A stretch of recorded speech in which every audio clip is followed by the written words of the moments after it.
প্ৰথম ভোট চুৰি তেওঁলোকে কৰিছিলে যেতিয়া দেশৰ প্ৰথম প্ৰধানমন্ত্ৰীৰ কথা চলিছিলে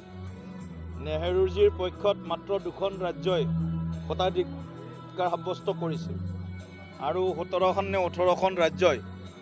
চৰ্দাৰ পেটেলৰ কাৰণে কৰিছিলে ভোট দিছিল সেই সময়তে তেওঁলোকে ভোট চুৰি কৰি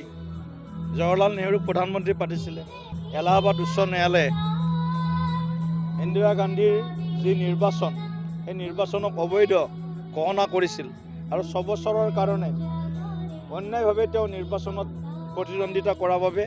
আৰু ফলাফল তেওঁৰ পক্ষলৈ অনাৰ বাবে এই নিৰ্বাচন খাৰিজ কৰিছিল আৰু তেওঁক নিৰ্বাচনত উঠাৰ পৰা বাৰণ কৰিছিল গতিকে কংগ্ৰেছে সময়ে সময়ে ভোট চুৰি কৰিছে সময়ে সময়ে কংগ্ৰেছে দেশৰ সংবিধানক উলংঘিত কৰিছে সময়ে সময়ে জনতাৰ দ্বাৰা নিৰ্বাচিত চৰকাৰ 100তকৈ ওপৰ অধিক বাৰ আৰ্টিকল 356 ভাৰতবৰ্ষৰ সংবিধানৰ 356 ধাৰাৰ জৰিয়তে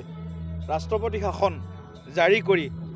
ৰাইজে নিৰ্বাচিত কৰা চৰকাৰ এখনক তেওঁলোকে বৰখাস্ত কৰিছে গতিকে কংগ্ৰেছে বিভিন্ন সময়ত অগণতান্ত্ৰিক তেওঁলোকৰ চৰিত্ৰ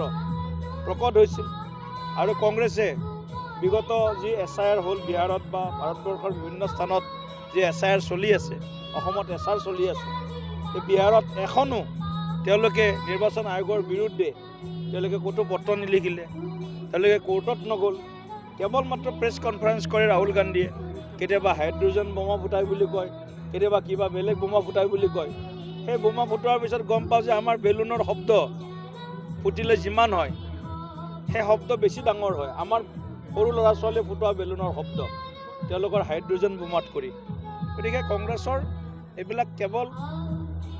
মানে ভাৰতবৰ্ষৰ ৰাইজক বিভ্ৰান্ত কৰা ভাৰতবৰ্ষৰ ৰাইজক বিপথে পৰিচালিত কৰা তেওঁলোকৰ এইবিলাক টেকটিক্স তেওঁলোক হাৰিলে EVM বেয়া হয় তেওঁলোক হাৰিলে ভোট চুৰিৰ কথা আহে আৰু যেতিয়া তেওঁলোক জিকে কৰ্ণাটকত তেওঁলোক জিকিছে ভোট চুৰি হোৱা নাই হিমাচল প্ৰদেশত তেওঁলোক জিকিছে ভোট চুৰি হোৱা